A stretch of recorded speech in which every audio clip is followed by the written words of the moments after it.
2001 විතර නිදහස් වෙන එකක් Windows XP. ඉතින් 2002 මේකේ versions එනවා.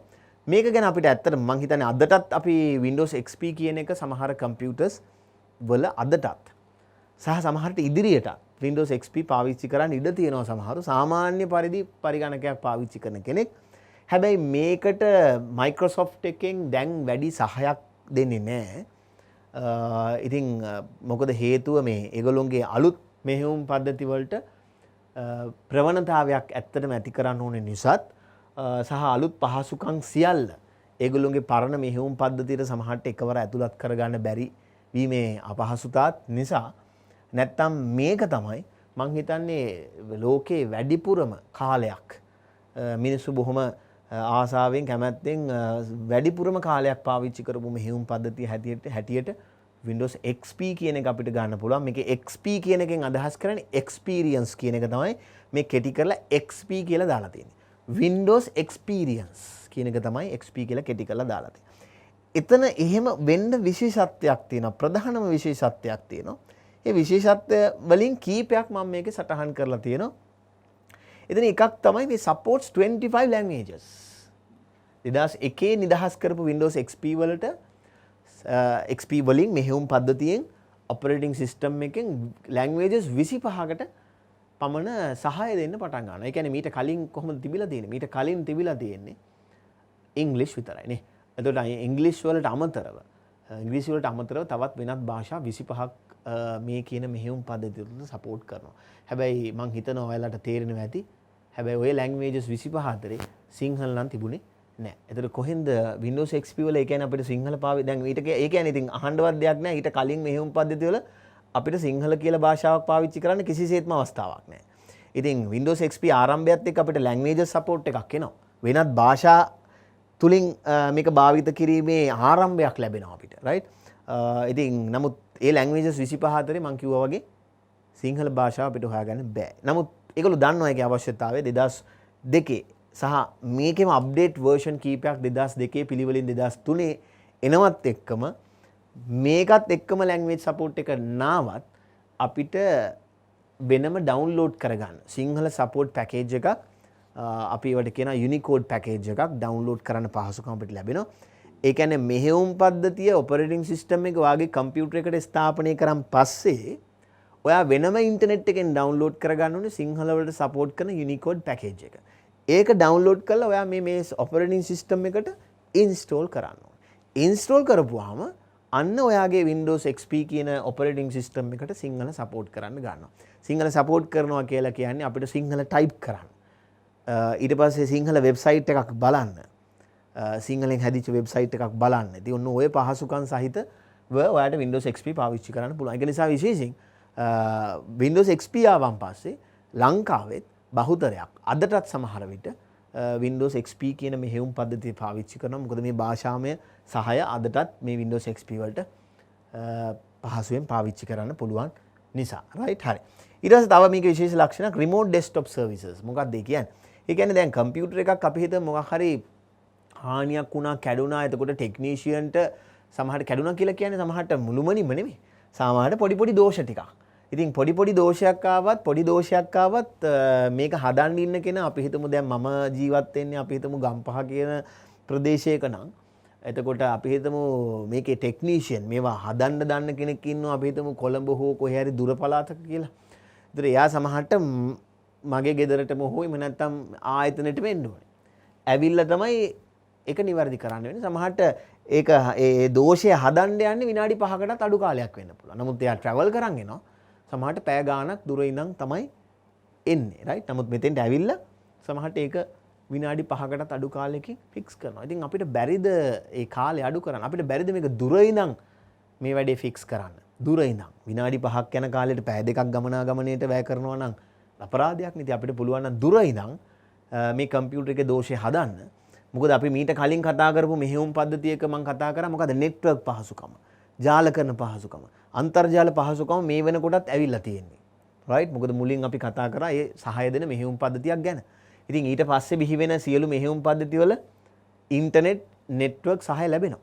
ඒතර මේ නෙට්වර්ක් සහාය ඇතුව, ඉන්ටර්නෙට් සහාය ඇතුව දුර ඉන්න කෙනෙකුට ඉන්ටර්නෙට් එක හරහා ඇවිල්ලා මගේ කම්පියුටර් එකට සම්බන්ධ වෙලා මගේ කම්පියුටර් එකේ දෝෂයක් නිවැරදි කරන්න පුළුවන් නම් මම හිතනවා ඒක ගොඩක් ප්‍රයෝජනවත්. ඒක නිසා Windows XP වල අර දුර ඉඳන් දුරස්තව සිට තවත් කම්පියුටර් එකක දෝෂයක් දුර ඉඳන් හදන්න පුළුවන් පහසුකම remote desktop services ආරම්භ වෙනවා. right. ඊට පස්සේ තව එකක් තියෙනවා encryption කියලා එකක්. මේක ගොඩක් වෙලාවට අපි ඉන්ටර්නෙට් එකත් එක්ක අපිට අත්‍යවශ්‍ය අංගයක්. මොකද හේතුව අපි හිතන්නේ මෙහි ඉඳන් සමහරට ඔයා Facebook කියලා අපි ගමුකෝ Facebook එකේ login වෙනවා නම් username password ගහලා සමහරට ඒක Facebook server එක තියෙන්නේ Facebook තියෙන ඇමරිකාවේ නම් මෙහි ලංකාවේ ඉඳන් තමයි අපි සම්බන්ධ වෙන්නේ. එතන මම ගහන username password මෙහි ලංකාවේ ඉඳන් ඇමරිකාව දක්වා travel කරනවා. ඒක සමහරට තප්පරයකටත් අඩු කාලයකින් යනවා වෙන්න පුළුවන්. මොකද දත්තනේ data. හැබැයි එහෙම ගියාට ඒ අතරමැද කවුරු හරි hacker කෙනෙක් ඉඳලා ඒ username password හොරකම් කරලා ඒවා අපි හිතමු මගෙන් ගත්තොත් මගදී ගෙදරට ඇවිල්ලා ගන්න ඕනේ නැහැ.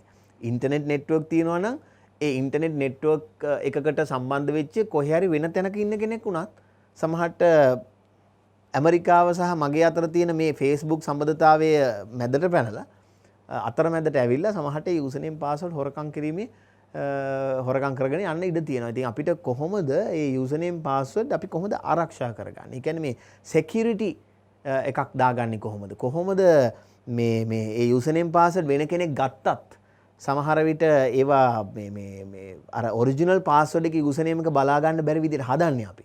ඉතින් එහෙම නොවුනා නම් මේ වෙනකොට අපිට කිසිසේත්ම ඉන්ටර්නෙට් පාවිච්චි කිරීමේ අවදානමක් තියෙනවා. username password type කිරීමේ අවදානමක් තියෙනවා. මොකද ඒවා ඕනම කෙනෙකුට පහසුවෙන් username password අන්තර්ජාලයේ කොහේ හෝ තැනක ඉන්න කෙනෙකුට අපේ username password ගන්න ඉතා පහසු නිසා. නිසා අපිට තියෙනවා security method එකක් encryption කියලා. සිංහලෙන් නම් අපි කියන්නේ වට গুপ্ত කේතනය කියලා. ඒ කියන්නේ මගේ username password මගේ කම්පියුටර් එකේ නිදහස් වෙච්ච ගමන් ඒක encrypt කියලා තාක්ෂණයක් කරා වෙනත් කේතයකට හරවලා තමයි ඔය ඇමරිකාව දක්වා ඒ Facebook server එක දක්වාම යන්නේ. එතනදී මොකද වෙන්නේ? Facebook server එකෙන් නැවත ඒක decrypt කිරීමේ හැකියාව තියෙන්නේ ඒ මම සම්බන්ධ වෙන Facebook server එකට විතරයි. එතනදී ඒක decrypt කරලා නැවත මට අවශ්‍ය files ටික එහෙනම් මෙහෙටම ලැබෙනවා. ඉතින් ඔන්න ඔය වගේ දේවල් ඉතින් අපිට අවස්ථාව ලැබුණොත් මේ encryption කියන එක ගැන අපි අවශ්‍ය නම් වැඩි දුර කතා කරමු. ප්‍රායෝගික අවශ්‍යතාවයක් අපිට දැනුනොත් එතකන් අපි මෙහෙම ඉස්සරහට යමු. හරි? ඒක security mechanism එකක් කියන එක හොඳට මතක තියාගන්න. ඒ සම්බන්ධයෙන් ඔයාලට ඉන්ටර්නෙට් එකේ තව ගොඩක් තොරතුරු ඒවල වාසි එහෙම මම හිතන්නේ හොයාගන්න පුළුවන් මේ වචන ගැහුවත් ගොඩක් විස්තර එනවා.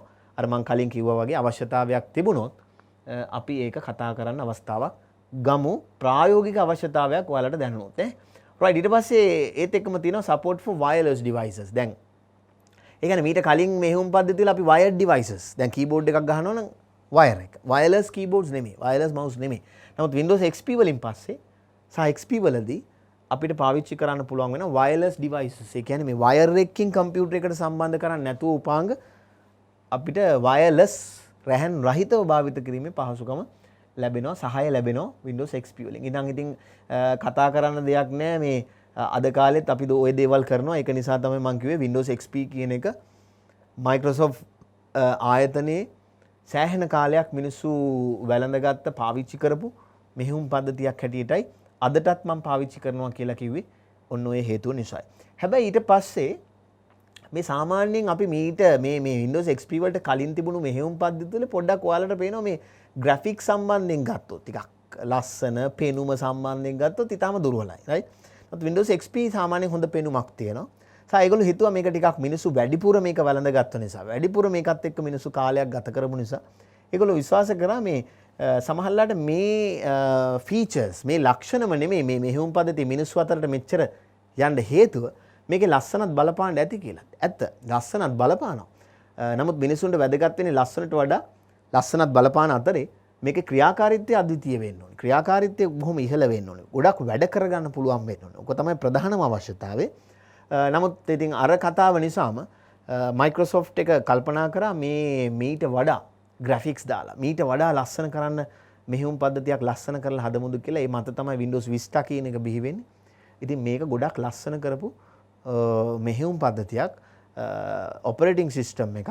හැබැයි ඔයාලා දන්නවද මේ operating system එක සඳහා මේ ඔයා කම්පියුටර් එක on කරපු වෙලාවෙ ඉඳන් off කරන වෙලාව දක්වා මේ operating system එකත් එක්ක වැඩ කරන්න ඕනේ. මොකද ඕනම පද්ධතියක් ඕනම කම්පියුටර් එකක් උපාංගයක් on කරලා off කරන තාක්කල් ඔන් කරන් පස්සේ ඕෆ් කරන තාක්කල් ඒ අතරමැද කාලේ පාවිච්චි කරන මොහොතේ ඔපරේටිං සිස්ටම් එක කියන එක දිගටම වැඩ කරනවා. දිගටම වැඩ කරනවා. රයිට්. එතකොට දිගටම වැඩ කරනවා නම් ඒක කොහෙද තියෙන්න ඕනේ? ඒක තියෙන RAM එකේ. මම කිව්වා RAM එකේ තියෙනවා කියලා කියන්නේ ඒකව පාවිච්චි කරනවා. ඒක ඔයා වැඩ කරන ප්‍රෝග්‍රෑම් එකක්. ඔයා යම්කිසි ප්‍රෝග්‍රෑම් එකක් වැඩ කරනවා නම් කම්පියුටර් එකේ ඒක RAM එකට තමයි ලෝඩ් වෙන්නේ. එතකොට මේක පරිගණකයේ ප්‍රධාන මතකය වෙන RAM එකට ලෝඩ් වෙනවා ඔයාගේ කම්පියුටර් එක ඔයා පාවිච්චි කරන තාක්කල්. පාවිච්චි කරන තාක්කල් කියලා කියන්නේ ඔන් කරා පාවිච්චි කරා ඕෆ් කරනකම්. දිගටම මෙහෙම පද්ධතිය RAM එකේ ලෝඩ් වෙලා තියෙනවා. ඉතින් RAM වල සාමාන්‍යයෙන් අපි ධාරිතාවන් ගත්තොත් ඒ දවස්වල තිබුණු Windows XP තියෙනකොට 1GB වගේ RAM තිබුණා. ඊට පස්සේ Windows Vista එද්දිත් 1GB වගේ RAM තමයි වැඩිපුර දෙනෙක් පාවිච්චි කරේ. ඉතින් Windows XP වලට පස්සේ ආපු ලස්සනම මෙහෙයුම් පද්ධතිය නිසා මිනිස්සු ටග් ගාලා Windows XP ඉවත් කරලා Windows Vista වලට ගිහිල්ලා install කරගත්තා. හැබැයි මේකෙන් RAM එකෙන් අයත් කරගත්තේ RAM එක 1GB RAM එකක් නම් මේ මෙහෙයුම් පද්ධතියට ගියේ 512 MB වගේ RAM එකෙන් හරි අඩක්. තමයි මේ මෙහෙයුම් පද්ධතියට හෝ ඊට වඩා අඩු ප්‍රමාණයක් තමයි Windows XP වලට විශේෂයෙන් වැය වුණේ. හැබැයි Windows Vista ආපු ගමන් මේක සම්පූර්ණ RAM එක ධාරිතාවම අයත් කරගන්න මට්ටමටම RAM එකෙන් බොහෝ ප්‍රමාණයක් මේ මෙහෙයුම් පද්ධතියට යනවා. මොකද RAM එකෙන් බොහෝ ප්‍රමාණයක් යනවා කිව්වේ ළමයි. දැන් මේක පොඩ්ඩක් තේරුම් ගන්නත් ඕන නිසා මම මෙතන පොඩි දල සටහනක් අඳින්න උත්සාහ කරන්නම්. මේක RAM එක නම්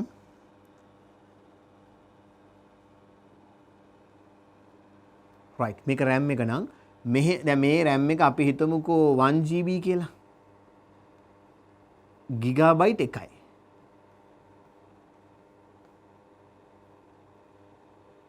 ගිගාබයිට් එකක RAM එකක්. right ගිගාබයිට් එකක RAM එකක්. ඒතර මේ RAM එක මම කියවනේ කම්පියුටර් එක ඔන් කරනකොටම අපි නිතරම වැඩ කරන මෙහෙයුම් පද්ධතිය ඔපරේටිං සිස්ටම් එකට Windows XP නම් මේකෙන් හරි අඩක් හෝ අඩට වැඩි අඩු ප්‍රමාණයක්. දැන් Windows Vista නම් සමහරලාට RAM එක 1GB නම් 1GB වලට ආසන්නම හෝ එහෙම නැත්නම් සම්පූර්ණයෙන් 1GB ම හෝ අයත් කරගන්නවා. එතන මම මේ ඇඳලා පෙන්නන්නේ මේ ඇවිල්ලා මොකද්ද? RAM එකෙන් ඔපරේටිං සිස්ටම් එක සඳහා අයත් කරගත්ත ඉඩ. RAM එක සම්පූර්ණ RAM එක මෙච්චරක් තියෙනවා නම් ඒකෙන් මෙච්චරක්ම ඔපරේටිං සිස්ටම් එක සඳහා අයත් කරගෙන තියෙනවා. right එතකොට මේ ඊතුරු ඉඩ මොකටද? ඒතර ඔයා ඔපරේටිං සිස්ටම් එක කම්පියුටර් එක ඕෆ් කරන මොහොත දක්වාම RAM එකේ දිගටම ලෝඩ් වෙලා තියෙනවා නම් ඔයා වෙන ප්‍රෝග්‍රෑම් එකක් ඕපන් කරපුවාම වෙන ෆයිල් එකක් ඕපන් කරපුවාම ඒකට තියෙන ඉඩ තමයි මේ. ඒකට තමයි ඉඩ තියෙන තමයි මේ.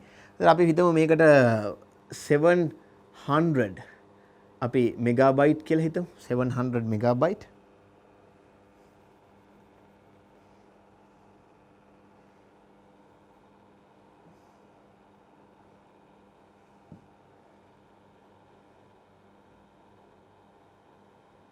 කියලා හිතමුකෝ. right මොකක් සඳහාද? ඔය කියන ඔපරේටිං සිස්ටම් එක සඳහා. right එතකොට මේකේ ඉතුරු කොටස අපි හිතනවා මේක 1GB කියන එක ආසන්න වශයෙන් ගමු 1000 මෙගාබයිට්ස් කියලා. හරි මෙගාබයිට් 1000ක් කියලා. එතකොට මෙගාබයිට් 1000 මෙගාබයිට් 800ක් ඔපරේටිං සිස්ටම් එක ගියා නම් ඉතුරු වෙන්නේ කීයද? මෙගාබයිට් 300ක් නේ. එතකොට මෙගාබයිට් 300ක් ආසන්න වශයෙන් ඉතුරු වෙනවා ඔය කියන RAM එකේ මොකක් සඳහාද?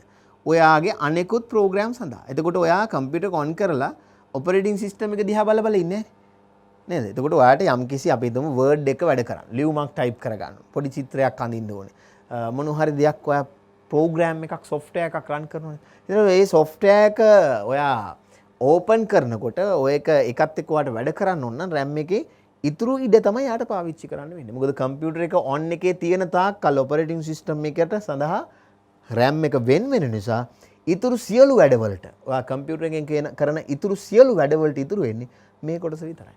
ඒතර ඔයාට සමහරට ප්‍රෝග්‍රෑම් එකක් වෙනත් ප්‍රෝග්‍රෑම් එකක් ඕපන් කරපු ගමන් මේකේ ඉතුරු හරියත් පිරෙනවා. එතකොට තව ප්‍රෝග්‍රෑම් එකක් ඕපන් කරන්න ඔයාට RAM එකේ ඉඩක් ඉතුරු වෙන්නේ නැහැ. ඉතින් ඒක නිසාම Windows Vista මෙහෙයුම් පද්ධතිය මුළුමනින්ම පරිගණකය ස්ලෝ කරා නේ. ඒ කියන්නේ මිනිසුන්ට වැඩක් කරන්න බැරි තරමට ආවා. ඉතින් RAM එකක් සමහරව ඉතින් ගහ ගන්නවා. ඉතින් නමුත් ඒක ටිකක් ඕනවට වඩා ග්‍රැෆික්ස් වැඩි නිසා ඒ කාලේ හැටියට ඒ කාලේ තිබුණු ප්‍රොසෙසර් එක, ඒ කියන්නේ පරිගණකයේ මොළය, RAM එක සහ මදර්බෝඩ් එකේ තියෙන performance හැකියාව ඔය සියල්ලම බලපෑවහම Windows Vista එක වැඩ කරන එක 14ක් පරිගණකවල හැර ගොඩක් පරිගණකවල කම්පියුටර්ස් වල කම්පියුටර් එක ස්ලෝ කරන්න ප්‍රධාන වශයෙන් බලපෑවා. ඉතින් අපි ඒක නිසා විශ්වාස කරනවා Microsoft Vista කියන එක Microsoft ආයතනයේ ටිකක් දුර්වල නිර්මාණයක්, දුර්වල කියන්නේ වැඩි අසාර්ථක නිර්මාණයක් හැටියට තමයි අපි දකින්නේ. හරි. ඉතින් මේකේ කියලා තියෙනවා improve security system ආරක්ෂා වැඩි කරන්න උත්සාහ කරා ඒ අතරේ start button එක පොඩ්ඩක් redesign කරලා තියෙනවා. අපි මෙතන දකින start button එක ඒගොල්ලෝ ඉස්සර තිබුණේ පොඩි රවුමක වගේ හදලා තිබුණේ. right හරි.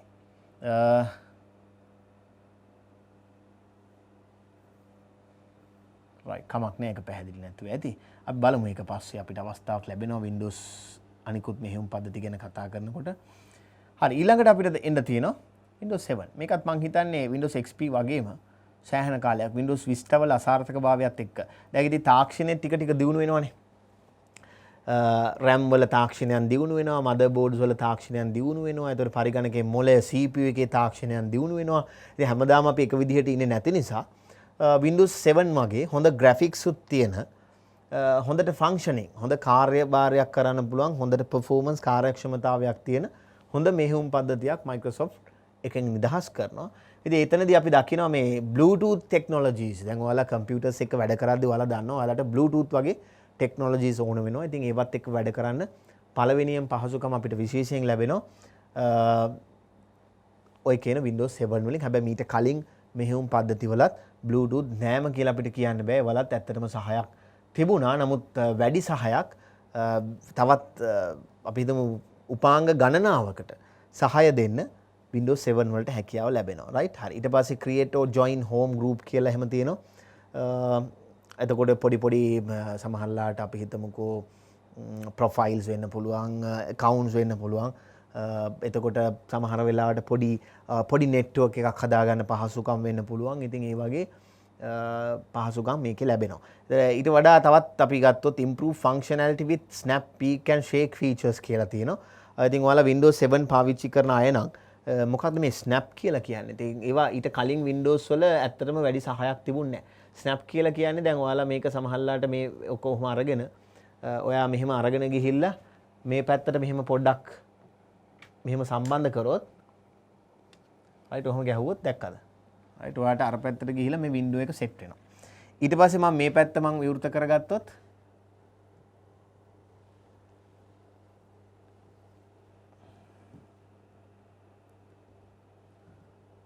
right අපි ගමුකෝ මේ පැත්තට යම් කිසි දෙයක් අපි විවෘත කළා. right. ඒක මම අරගන්නවා මේ විදිහට.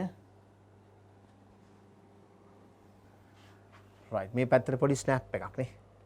ගහපු ගමන් මේක ගාන්ට කොටස් දෙකට බෙදිලා ඇවිල්ලා තියෙනවා නේ.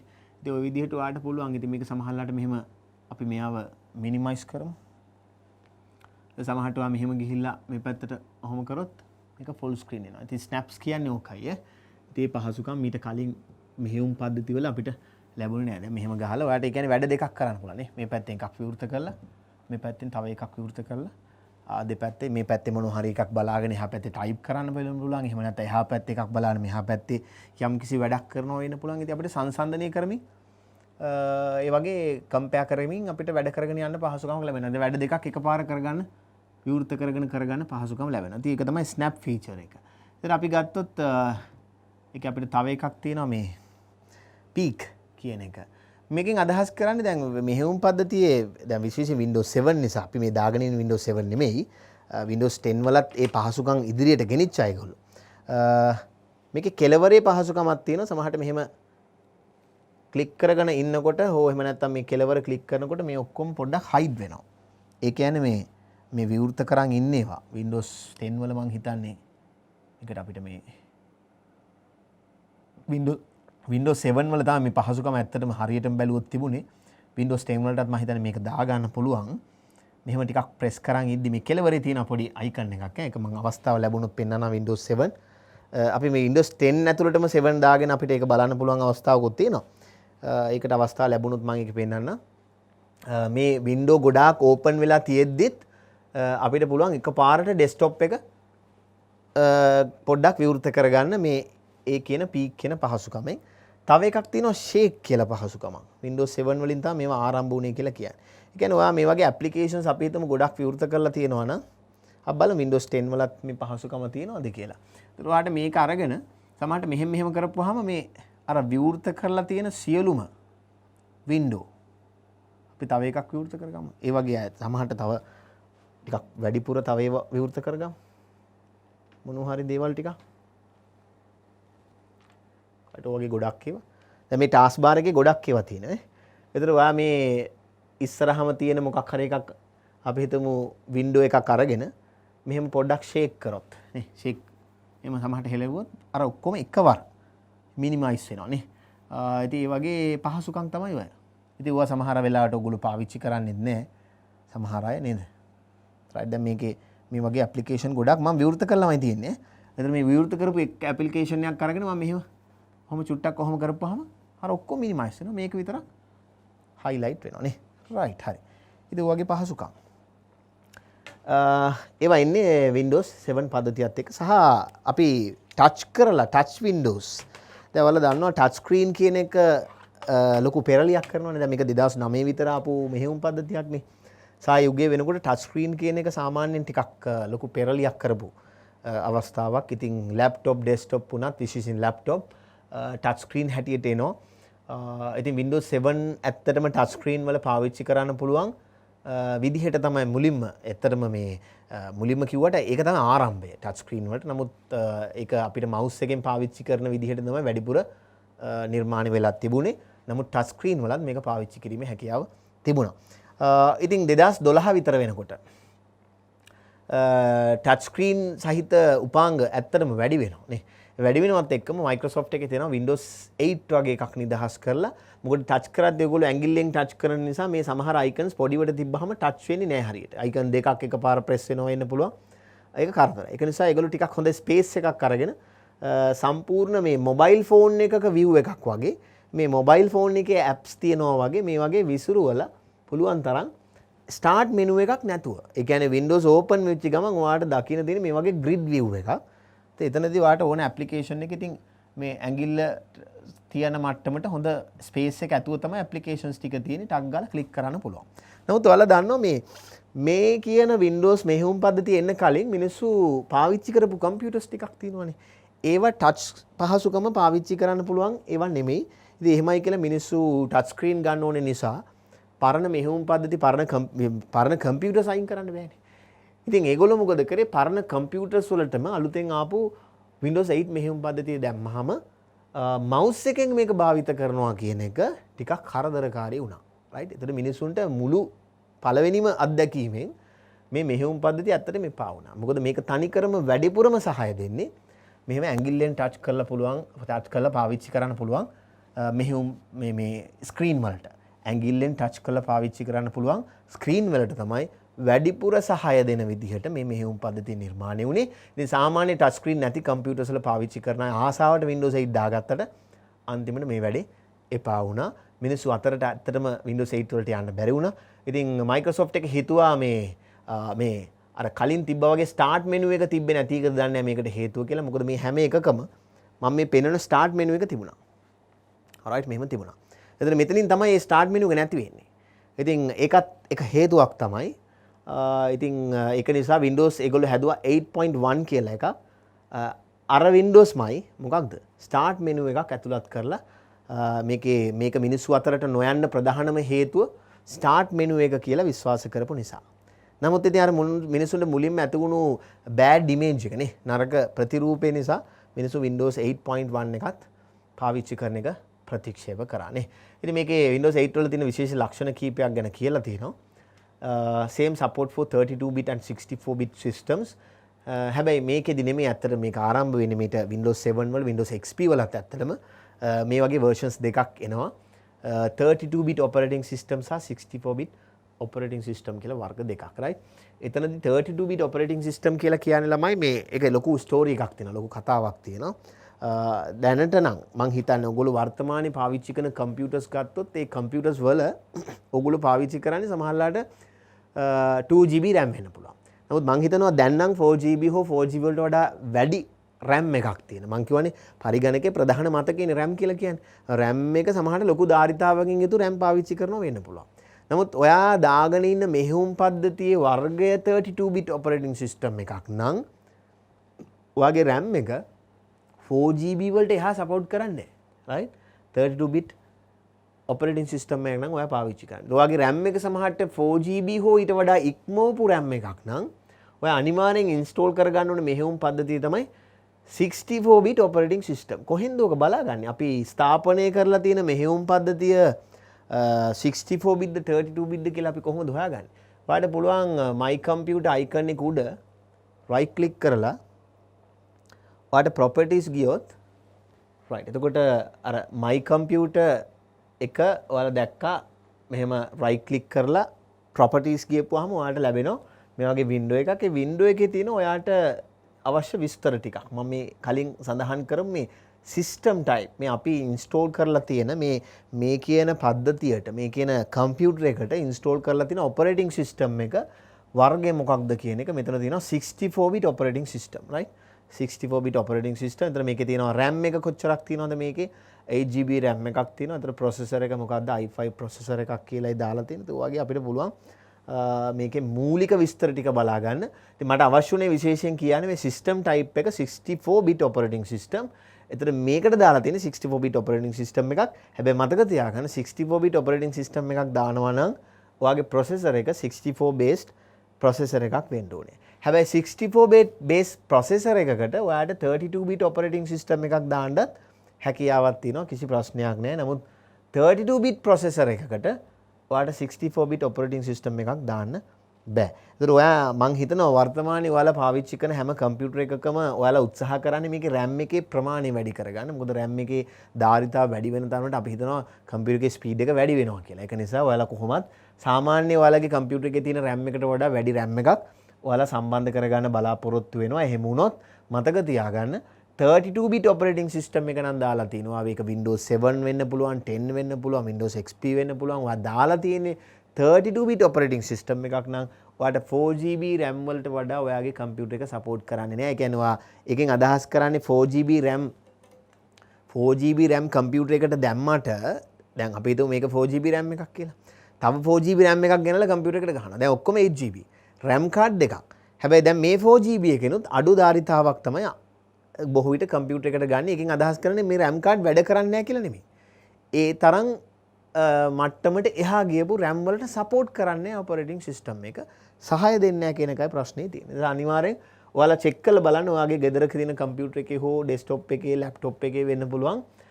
මම කියපු විදිහට ගිහිල්ලා ඔයාගේ ඔපරේටිං සිස්ටම් එකේ ටයිප් එක මොකක්ද කියලා.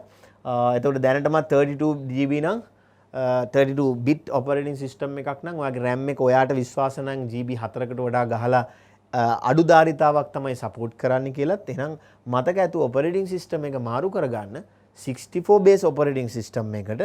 එතකොට ඔයාට පුළුවන් වෙයි ඔයාගේ කම්පියුටර් එක වෙනදට වඩා ස්පීඩ් එක වැඩි කරගන්න RAM එක fully support කරන නිසා. right මුළුමනින්ම RAM එක support කරන නිසා. right. එතන අපි ගියොත් ඊළඟ මෙහෙයුම් පද්ධතිය.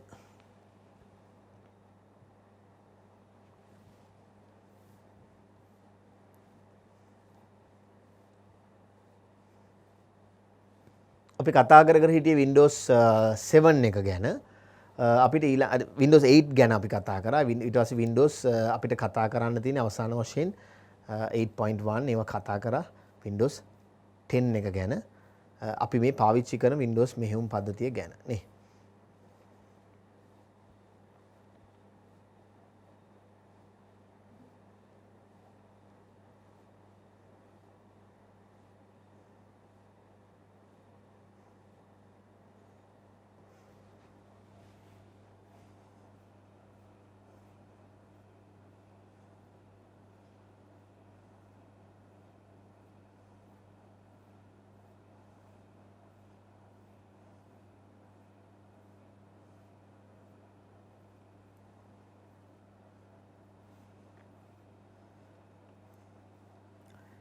right අර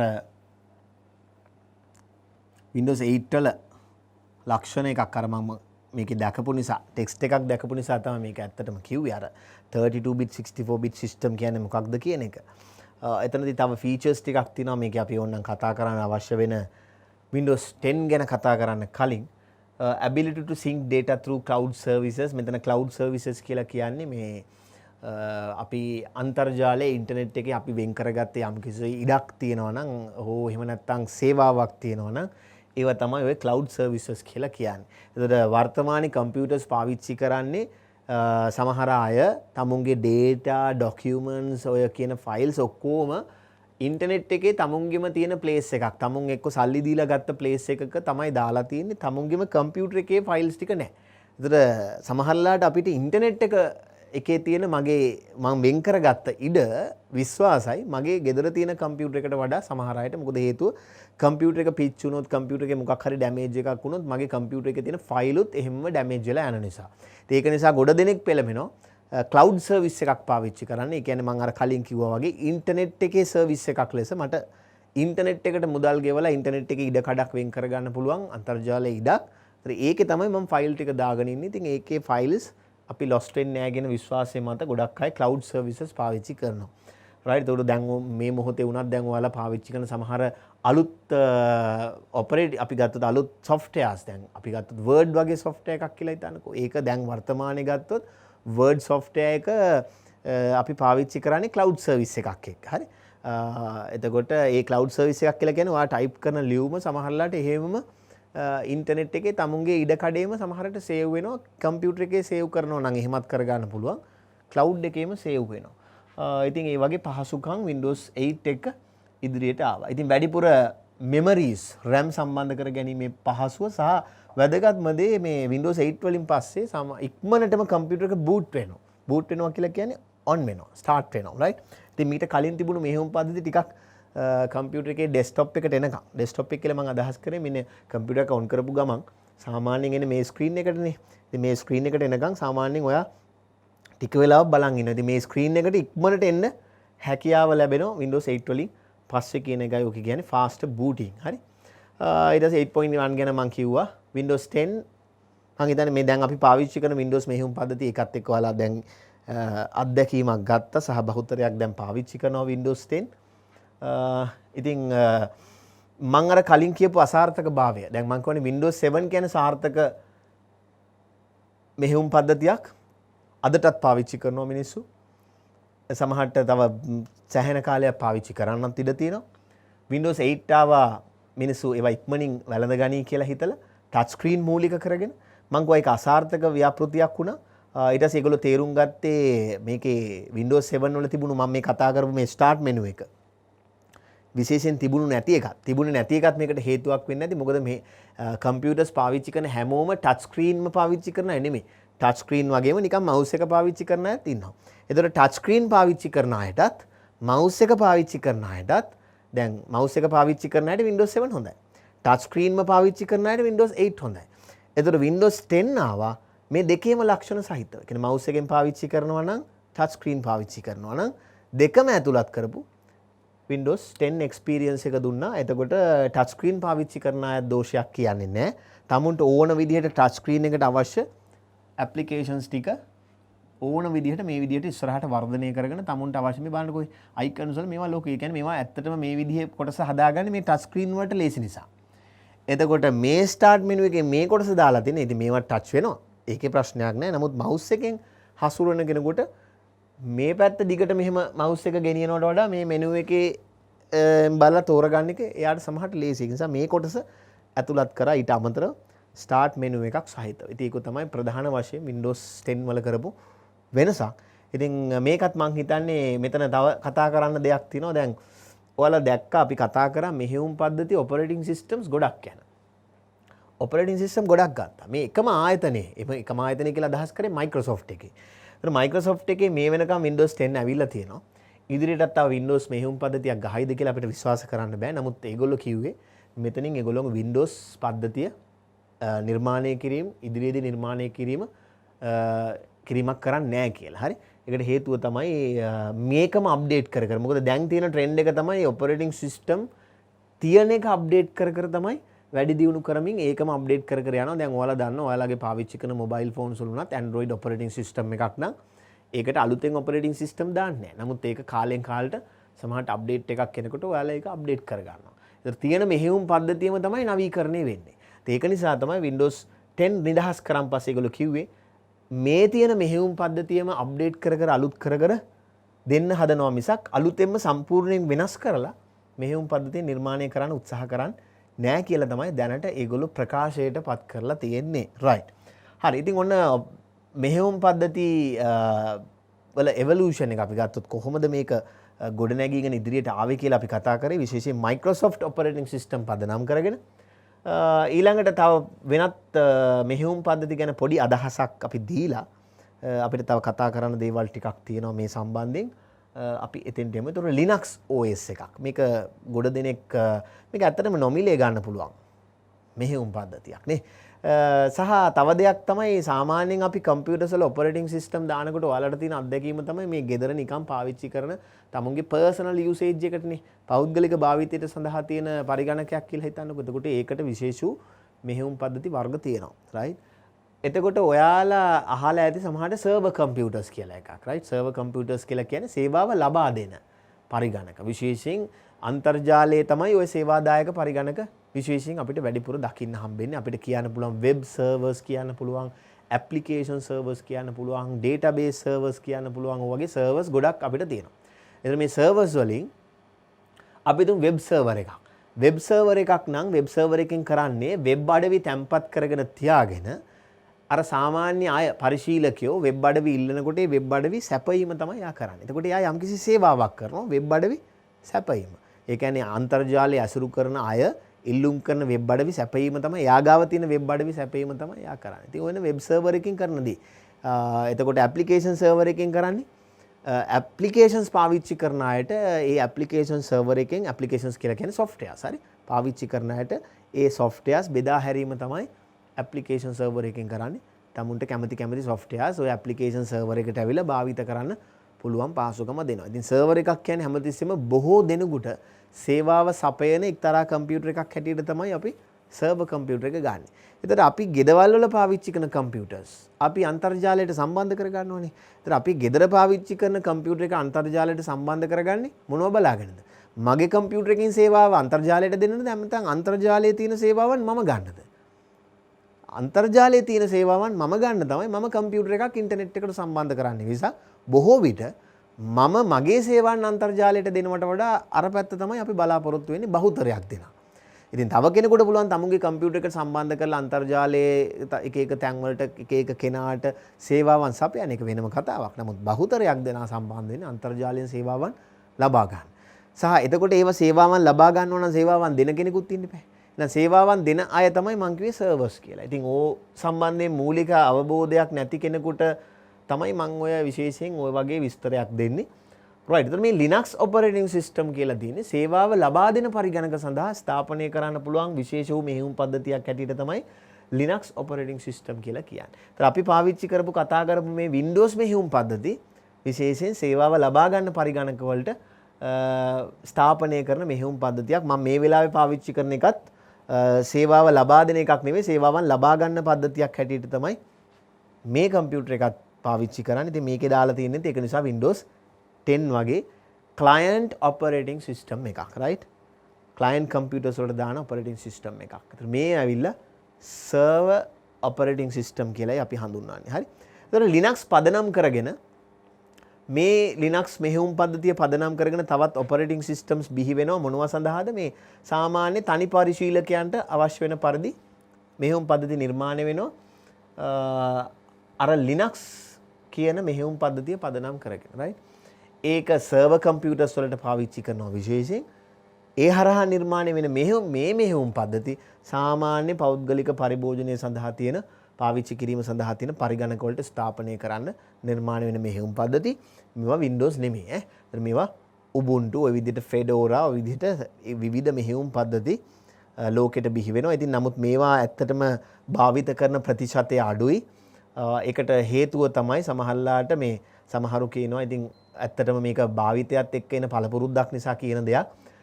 මේ Microsoft මෙහෙයුම් පද්ධති වලට වඩා මේවා user friendly අඩුයි කියලා. ඒ කියන්නේ පරිශීලක මිත්‍රශීලී බව අඩුයි. ඒ කියන්නේ පරිශීලකයට පාවිච්චි කරන්න ගියපුවාම ටිකක් නිකන් කරදරකාරී. අන්න එහෙම එකක්. නිකන් සමහර දේවල් හොයා ගන්න ඕන වුණොත් සමහර දෙයක් කරන්න ඕන වුණොත් ටිකක් ඒකට ලොකු දැනුමක් තියෙන්න ඕනේ වගේ අදහසක් තියෙනවා සමහරලාට මේ මෙහෙයුම් පද්ධති පාවිච්චි කිරීමේදී.